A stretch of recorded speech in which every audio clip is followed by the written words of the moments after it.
Hey, this is Heidi Dawson. If you love all things health and wellness and style of any kind, hang out here with me each week. I'm obsessed with never-ending improvement, and it's all in an effort to help each one of us live a wildly successful lifestyle. Subscribe today so you don't miss a thing. Hi guys, welcome to episode 111 of the Wildly Successful Lifestyle Podcast. So how's it going with you today? And I mean that in a way I want you to really think about it. How are you feeling really? Are you struggling to feel happy? Are you having moments of despair? Maybe you feel overwhelmed with all the things we've had to deal with lately. Well, let me just tell you, stop you right there. You can trust that you are not alone. I mean, you are not the only one. So many of us are having those same feelings, but today we're going to find some ways around it. Okay, I promise you. So let's talk about happiness for a second. I mean, what really is it? So one definition that I read said, has it as a state of well-being and contentment. Well, I think it's a state that we're pretty much all striving for, regardless of where we are in life, right? Happiness is the ultimate goal. And just like each of us has a different version of what a wildly successful lifestyle looks like, we all have a different idea of what makes us happy. But there are some things that are universal. The first one being having a compelling future. Tony Robbins, one of my favorite mentors, says he can tell if someone is going to be happy or not by just looking to see if they have a compelling future. That's so interesting. And, if you're like me, you have to ask the question, okay, so what is a compelling future? Well, there are lots of fancy ways people like to talk about it online, but I'm going to use language that I understand and I can get excited about. Maybe you can as well. It's basically having a future that you can picture, that you can see in your mind, that you're excited about. And no matter what happens, no matter what setbacks you meet, you keep working towards that future. So that's my definition. Now, what does that look like for you? If you're thinking to yourself, man, I really don't know. Do I even have a compelling future? Well, that may be a first area to start. And it doesn't have to be like this huge, glorious thing, like a great financial career. It could be as easy as joining a club or being part of something. One of my favorites is joining a challenge of some kind where everyone is working towards the same thing. So you have built-in cheerleaders already. Now, some people may get a compelling future through church or volunteering. Maybe there's a team you can be a part of. And I know COVID has strained this, but guess what? I mean, we're all in the same boat and we're all still having to be responsible for our own happiness, even though it's a little harder right now. And I feel we are on our way out of a lot of those restrictions from COVID anyway. So there's light at the end of the tunnel. And just with that statement, keep in mind, I'm forever the optimist. But it does feel that way, doesn't it, lately? One other thing I'd like to say about this before I move on to another topic here, let's not forget the kids. Boy, are they struggling right now. I mean, my niece, for instance, has a love and drive for cheer that has always amazed me. And I asked her a few weeks ago how she was loving cheer, and she said, I'm not loving it as much. They've taken all the fun out of it. And when I asked her, how's that? She said, well, the competitions have all been canceled, so it's like there's nothing to work for. That drove a knife right in my heart to hear that. So we have to remember that they are struggling too, and they also have a need for a compelling future as well. So often people will tell you that happiness is enjoying the journey, right? When you hear the phrase, enjoy the journey, does that sound cheesy? Do you want to roll your eyes at that? And it's okay if it does. It did for me for a really long time. I was like, yeah, okay, but I have this goal and I'm working towards it and I'll be so happy when I reach that goal. But I found that that's really a faulty way of looking at it, because what happens if you don't make the goal? What happens if it takes you way longer than you thought it would? I mean, what if the goal changes? Or what happens when you do reach the goal? Now what?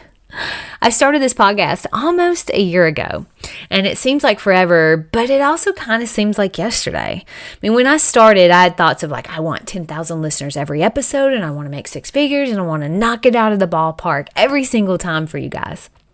And guess what? I'm not there consistently yet, but I figured out along the way that I was totally enjoying the journey. And if I only had one listener each episode and I made a difference in one life, I'm loving the creation of something.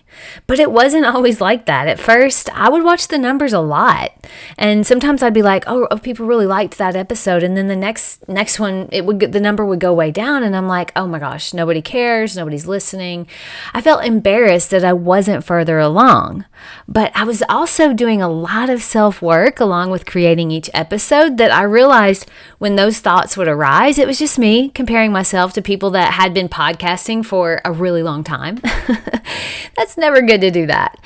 It was me tying my happiness to the end result instead of realizing how much enjoyment I get from creating each episode. I started setting smaller, realistic goals that were attainable but just out of reach.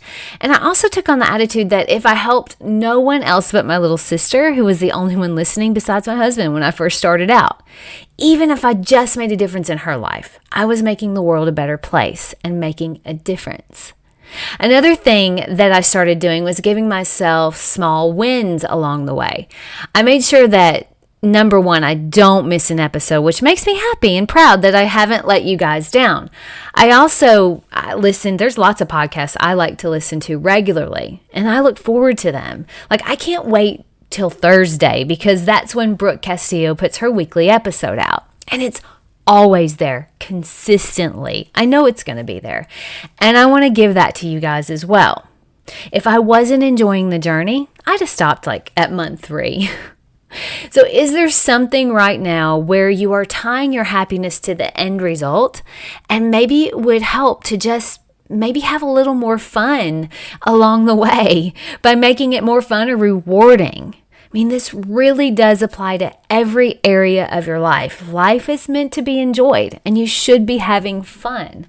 I mean, a big part of me feels like I'm happiest when, I'll give you an example, I'm healthy and very fit. That's a big part of who I am. It's taken me a long while, though, to enjoy the fitness journey. I mean, but I hate to tell you and myself, that journey doesn't end. This is a lifelong journey of health and wellness, and it doesn't end once you reach a goal. I mean, tying your happiness to a specific end result in this area is tough. And if you're like me, once you reach a goal, you move the goalposts anyway. Or maybe COVID comes along and closes the gym. Or worse, you get COVID, or you get sick with anything, or break a leg. So it's so much easier to be consistent if you're enjoying the journey along the way. It's kind of what that means. It's important to make it fun and give yourself wins along the way. So I'll give you an example of how I use that in my fitness journey. If I'm on a run, sometimes my mind will say, oh, you're tired, just go ahead and stop and walk. But my body is like, I can keep going. This is when I give myself little wins. For instance, I say, if you just keep running to that stop sign, and then if you want to walk, you can. Once I get to the stop sign, I'm like, great job, good job.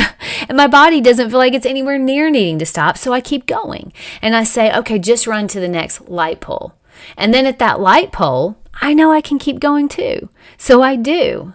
You get the picture. Sometimes I have to do that 4 or 5 times during a run, and sometimes I could run 5 miles without using that technique even once. It's all about what you find that works for you.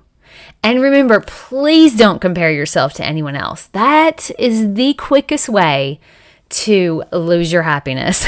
I know it is for me, but also having someone that inspires you is a wonderful thing. But like Mark Twain said, comparison is the death of joy, and there is a lot of science to back that up, so stop it. I love you though. All right, finally, happiness is so much easier when you are okay with where you are currently. Being happy where you are in spite of your circumstances. So if you're not the size you want to be, this is your starting point. It's as simple as that. Don't look backwards. Not loving your job? Figure out what you're really naturally good at and figure out a way to do that. This is your life, and you only have one. And you know what? There are no limits except for the ones you put on yourself. Every single day is a new day, and you can recreate yourself whenever you decide you're ready. No one's going to do it for you, but I will certainly be here cheering you on. So my challenge to you this week is figure out a way to have a compelling future and don't make it complicated. It could mean joining a group fitness, a challenge, or starting that book you've always thought about. Second, no matter what you're doing, tie your happiness to the process, not the end result, because that's a moving target. Give yourself small wins along the way and never look back. I love you guys, and I'll talk to you in a few days. Don't forget to subscribe and share with your friends, because we're just going to keep going bigger and better places together, and I love that about us. Talk to you in a few days.